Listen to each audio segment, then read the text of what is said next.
The Wolf Queen, Book 7, by Waughin Jarth. From the pen of Inzolicus, 2nd century sage. 3rd era, 125.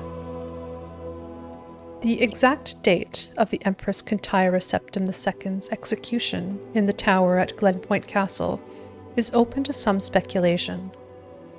Some believe she was slain shortly after her imprisonment in the 121st year, while others maintain that she was likely kept alive as a hostage until shortly before her uncle Sepphoris, king of Gillane, reconquered western High Rock in the summer of the 125th year. The certainty of Kintyra's demise rallied many against the Wolf Queen Potema and her son, who had been crowned Emperor Uriel Septim III 4 years previously, when he invaded the underguarded imperial city. Sepphoris concentrated his army on the war in High Rock, while his brother Magnus, king of Lilmoth, brought his Argonian troops through loyal Morrowind and into Skyrim to fight in Potema's home province. The reptilian troops fought well in the summer months, but during the winter they retired south to regroup and attack again when the weather was warm. At this stalemate, the war lasted out 2 more years. Also, in the 125th year, Magnus's wife Helena gave birth to their first child, a boy who they named Pelagius, after the emperor who fathered Magnus, Sepphoris, the late Emperor Antiochus, and the dread Wolf Queen of Solitude. 3rd era, 127. Potema sat on soft silk cushions in the warm grass in front of her tent and watched the sun rise over the dark woods on the other side of the meadow. It was a peculiarly vibrant morning, typical of Skyrim summertide.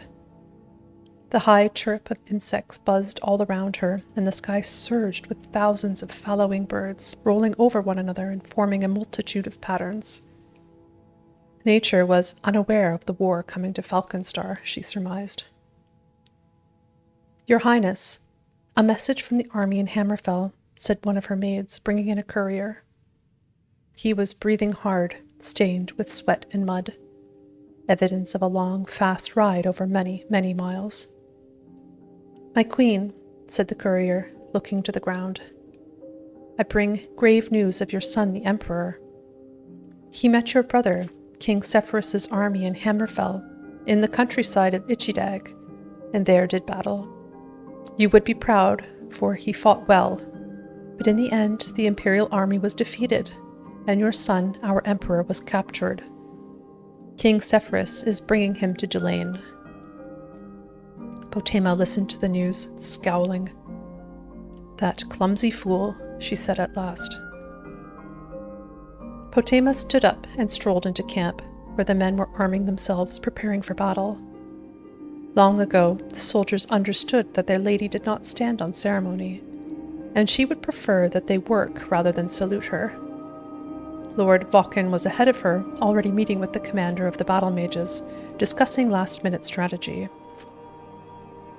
"My queen," said the courier who had been following her, "what are you going to do?" "I'm going to win this battle with Magnus, despite his superior position holding the ruins of Cogmenthist Castle," said Potema. "And then when I know what Sepphoris means to do with the Emperor, I'll respond accordingly.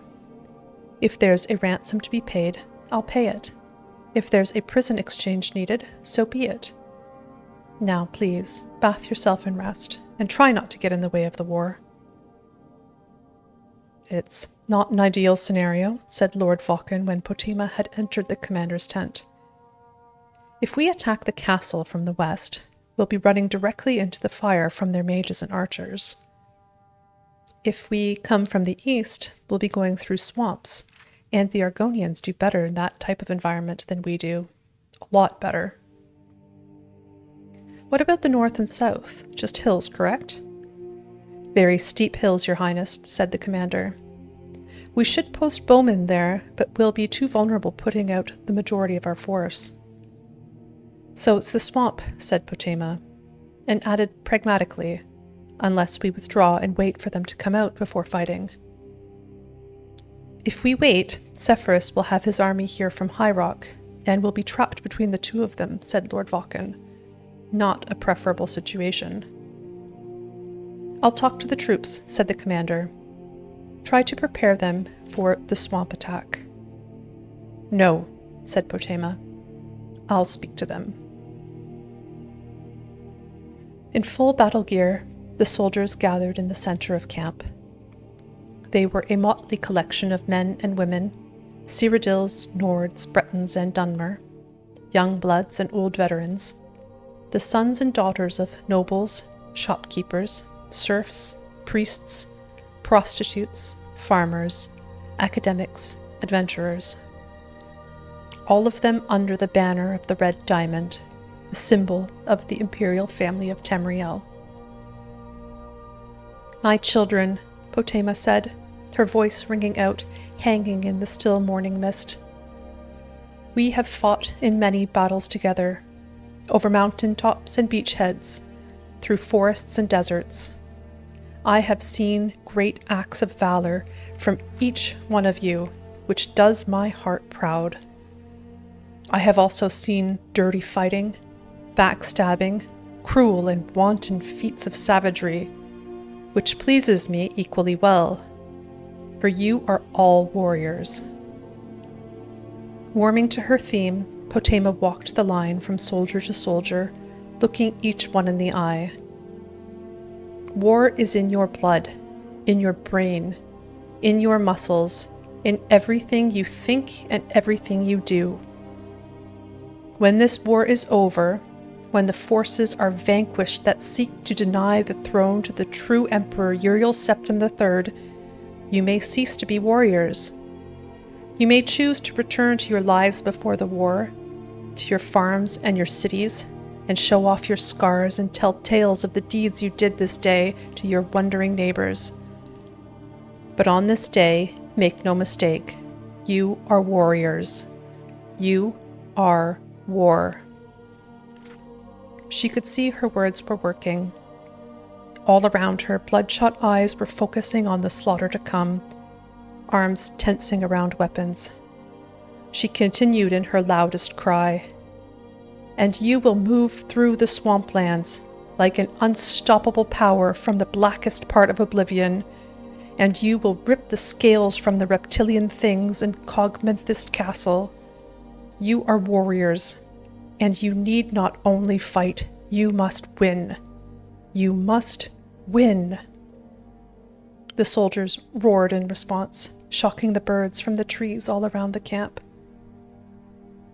From a vantage point on the hills to the south, Potema and Lord Waughin had excellent views of the battle as it raged. It looked like two swarms of two colors of insect moving back and forth over a clump of dirt, which was the castle ruins. Occasionally, a burst of flame or a cloud of acid from one of the mages would flicker over the battle, arresting their attention. But hour after hour, the fighting seemed like nothing but chaos. A rider approaches, said Lord Waughin, breaking the silence. The young Redguard woman was wearing the crest of Jelaine, but carried a white flag. Potema allowed her to approach. Like the courier from the morning, the rider was well travel-worn. Your Highness, she said, out of breath, I have been sent from your brother, my lord King Sepphoris, to bring you dire news. Your son Uriel was captured in Ichidag, on the field in battle, and from there transported to Jelaine. I know all this, said Potema scornfully. I have couriers of my own. You can tell your master that after I've won this battle, I'll pay whatever ransom or exchange. Your Highness, an angry crowd met the caravan your son was in before it made it to Jelaine, the rider said quickly. Your son is dead. He had been burned to death within his carriage. He is dead. Potema turned from the young woman and looked down at the battle. Her soldiers were going to win. Magnus's army was in retreat. One other item of news, Your Highness, said the rider. King Sepphoris is being proclaimed emperor. Potema did not look at the woman. Her army was celebrating their victory.